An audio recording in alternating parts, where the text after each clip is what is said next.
अक्सर लोग सोचते हैं कि अगर एक मस्कुलर, चौड़ी और तगड़ी बॉडी बनानी है तो भारी भरकम जिम वेट्स उठाना ही इकलौता रास्ता है ना?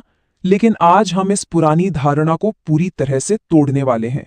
इस खास चर्चा में हम डीप कैलिस्थेनिक्स के उस शानदार राज को डिकोड करेंगे जिससे दुनिया के कुछ सबसे बेहतरीन और इंसेन फिजिक्स तैयार किए गए हैं, और वो भी सिर्फ और सिर्फ अपने शरीर के वजन का इस्तेमाल करके, बिना किसी वेट्स के।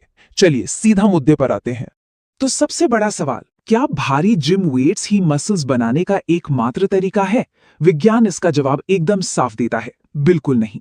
देखिए, असल में मसल्स को ग्रो करने के लिए लोहे की नहीं बल्कि कांस्टेंट टेंशन यानी लगातार खिंचाव की जरूरत होती है। जब मसल्स पर लगातार टेंशन पड़ती है तो उनके फाइबर्स टूटते हैं और फिर आराम के वक्त वो पहले से कहीं ज्यादा बड़े और मजबूत होकर जुड़ते हैं। और सबसे मजेदार बात जानते हैं, ये जो टेंशन है ना, ये पूरी तरह से कंट्रोल्ड बॉडी वेट रेजिस्टेंस के जरिए भी आसानी से हासिल की जा सकती है। अब इंटरनेट पर वो 100 पुशअप चैलेंजेस वाले ट्रेंड्स तो बहुत देखे होंगे। अक्सर बिगिनर्स पूरे जोश में आकर रोज इन रैंडम चैलेंजेस को करने लगते हैं, लेकिन कुछ हफ्तों बाद शरीर में कोई खास बदलाव नजर ही नहीं आता। ऐसा क्यों? क्योंकि सिर्फ पागलों की तरह गिनती बढ़ाना काफी नहीं है। यहां डिफरेंस बिल्कुल साफ है।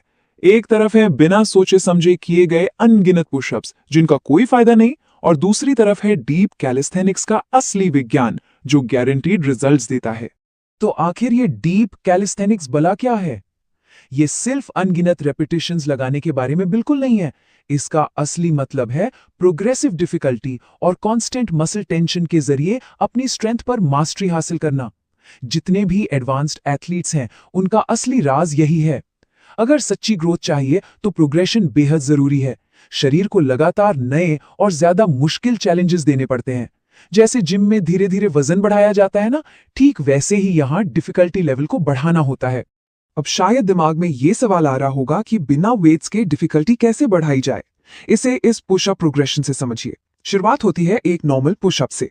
जब वो एकदम बच्चों का खेल लगने लगे तो रुकना नहीं है बल्कि डिक्लाइन पुशअप पर शिफ्ट हो जाना है। फिर जब वो भी आसान हो जाए तो आर्चर पुशअप, उसके बाद सूडो पुशअप और फिर आखिरी मुकाम वन आर्म पुशअप। देख रहे हैं, ये सिर्फ 100-200 रेप्स काउंट करने का गेम नहीं है, ये अपनी स्ट्रेंथ की सीढ़ियां चढ़ने का गेम है। अब आते हैं हमारे आर्सेनल यानी उन बेहतरीन एक्सरसाइजेस पर जो तेज मसल ग्रोथ के लिए सबसे ज्यादा रिटर्न ऑन इन्वेस्टमेंट देती हैं। किसी भी ताकतवर अपर बॉडी की नींव इन 3 सबसे जरूरी पिलर्स पर टिकी होती है: पुशअप्स, पुलअप्स और डिप्स। पुशअप्स चेस्ट, ट्राइसेप्स और शोल्डर्स के लिए हैं, जहां 3 सेकंड का नेगेटिव मोशन यानी धीरे धीरे नीचे जाने वाला हिस्सा जादू की तरह काम करता है। फिर आते हैं पुलअप्स जो लैड्स और बाइसेप्स के लिए एकदम परफेक्ट हैं। लेकिन यहां लोग सबसे बड़ी गलती करते हैं हाफ रेप्स मारकर। याद रखिए, हमेशा चिन को बार के ऊपर ले जाना है। अगर शुरुआत में ये मुश्किल लगे तो रेजिस्टेंस बैंड का इस्तेमाल कर लीजिए। और डिप्स, अगर सुपर हीरो जैसी चौड़ी और भारी अपर बॉडी चाहिए तो लोअर चेस्ट और ट्राइसेप्स के लिए ये सबसे खतरनाक और अनिवार्य एक्सरसाइज है। लेकिन रुकिए, यहां एक ऐसी गलती है जो 90% बिगिनर्स करते हैं, अपने लेग्स और कोर को इग्नोर करना, जिसे फिटनेस की दुनिया में मजाक में स्किपिंग लेग डे भी कहते हैं। स्क्वाट सिर्फ पैरों को मजबूत नहीं करते, बल्कि मजबूत लेग्स का सीधा मतलब है शरीर में स्ट्रॉन्ग हार्मोन्स का रिलीज होना, जो पूरी बॉडी की ग्रोथ को कई गुना बढ़ा देते हैं। इसमें एक्सप्लोसिव जंप्स और पिस्टल प्रोग्रेशंस शामिल है। वहीं दूसरी तरफ है कोर ट्रेनिंग। एब्स सिर्फ शीशे में देखने के लिए नहीं होते। एक लोहे जैसा मजबूत कोर ही एडवांस्ड स्किल्स जैसे ह्यूमन फ्लैग या हैंडस्टैंड को बैलेंस करने की असली ताकत देता है। तो चलिए अब बात करते हैं दी एक्सेलरेटर्स की, वो नियम जो रिजल्ट्स को मैक्सिमम तक ले जाएंगे। किसी भी मसल बिल्डिंग रूटीन की जान इन 3 गोल्डन रूल्स में बसती है। सबसे पहला है प्रोग्रेसिव ओवरलोड, यानी हर हफ्ते अपनी ट्रेनिंग को पहले से थोड़ा और मुश्किल बनाते जाना। दूसरा पॉइंट ईगो ट्रेनिंग करने वालों के लिए एक बड़ा रियलिटी चेक है। वो तेज तेज झटके से लगाए गए पुशअप्स सिर्फ ईगो बढ़ाते हैं, मसल्स नहीं। लेकिन अगर उन्हीं रेप्स को धीमा कर दिया जाए, मान लीजिए 4 सेकंड तक स्लो कर दें, तो टाइम अंडर टेंशन सीधा बढ़ जाता है और यही चीज असली ग्रोथ ट्रिगर करती है। और तीसरा रूल, हमेशा मसल फेलियर के बिल्कुल करीब तक ट्रेन करना, लेकिन फॉर्म हमेशा एकदम क्लीन होनी चाहिए। एक बात हमेशा के लिए गांठ बांध लीजिए, मसल्स वर्कआउट के दौरान कभी नहीं बढ़ते, वो रिकवरी के दौरान बढ़ते हैं। वर्कआउट में तो सिर्फ फाइबर्स टूट रहे हैं। असली जादू आराम और सही पोषण से होता है। 7 से 8 घंटे की गहरी नींद बेहद जरूरी है। साथ ही रोजाना की डाइट में अच्छा खासा प्रोटीन होना ही चाहिए, और इसके लिए किसी फैंसी सप्लीमेंट की जरूरत नहीं है।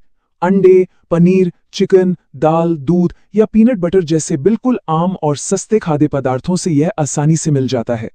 अगर शरीर को रिकवर होने का वक्त और सही न्यूट्रिशन नहीं मिलेगा तो यकीन मानिए फ्लोर पर बहाया गया सारा पसीना बेकार है। कैलिस्थेनिक्स सिर्फ कोई आम वर्कआउट रूटीन नहीं है। सच कहूं तो ये एक बहुत बड़ा माइंडसेट शिफ्ट है। ये एक डिसिप्लिन है। यहाँ जिम की कोई भारी मशीन सपोर्ट नहीं करेगी और यहाँ चीटिंग बिल्कुल नहीं चलती। हर एक परफेक्ट रैप को अपनी मेहनत से कमाना पड़ता है। और जब बॉडी को पूरी तरह कंट्रोल करना आ जाता है ना, जब वो पहला परफेक्ट हैंडस्टैंड या बिना सपोर्ट का पहला पुलअप लगता है, तो जो कॉन्फिडेंस आता है वो इंसान को अंदर से पूरी तरह बदल कर रख देता है। अब आते हैं सबसे जरूरी हिस्से पर, the transformation road map. Beginner से लेकर एडवांस्ड मास्टरी तक का पूरा सफर। तो प्लान कुछ ऐसा होना चाहिए। पहले 4 हफ्ते सिर्फ और सिर्फ सही फॉर्म सीखने पर फोकस करना है। इसमें नी पुशअप्स, नेगेटिव पुलअप्स, स्क्वाट्स और प्लैंक्स शामिल होंगे। कोई जल्दबाजी नहीं। फिर हफ्ते 5 से 8 के बीच असली स्ट्रेंथ बिल्ड करना शुरू होगा। यहां normal pullups, diamond pushups, dips और जंप स्क्वाट्स की एंट्री होगी। और तीसरे महीने में पहुंचने के बाद तब बारी आएगी एडवांस्ड स्किल्स की, जैसे आर्चर पुशअप्स, पिस्टल स्क्वाट्स और वो शानदार दिखने वाले फ्रंट लीवर्स।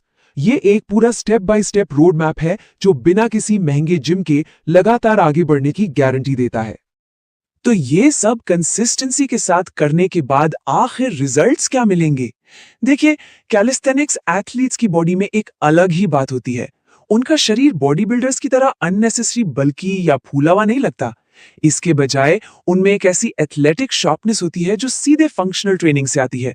उनके पास सिर्फ शीशे में दिखाने वाले मसल्स नहीं होते, बल्कि सॉलिड लीन मसल मास और एक रियल एथलेटिक स्ट्रेंथ होती है। मतलब उनकी बॉडी किसी भी फिजिकल चैलेंज के लिए रियल लाइफ में हमेशा तैयार रहती है। तो अब अंत में एक बहुत ही जरूरी और सोचने वाला सवाल हम छोड़ जाते हैं। क्या वाकई वो महंगी जिम मेंबरशिप चाहिए या फिर अल्टीमेट बॉडी वेट मास्टरी? महंगे उपकरणों के बिना सिर्फ अपने शरीर को अपना जिम बनाकर एक बेहद पावरफुल और अट्रैक्टिव फिजिक हासिल करना पूरी तरह मुमकिन है। अब सारे बहाने पीछे छोड़ने का वक्त आ गया है। जमीन पर आइए और वो पहला पुशअप लगाइए, क्योंकि कुछ महीनों बाद शीशे में क्या बदलाव दिखेगा वो आज के इसी एक फैसले पर निर्भर करता है। क्या इस बदलाव के लिए तैयार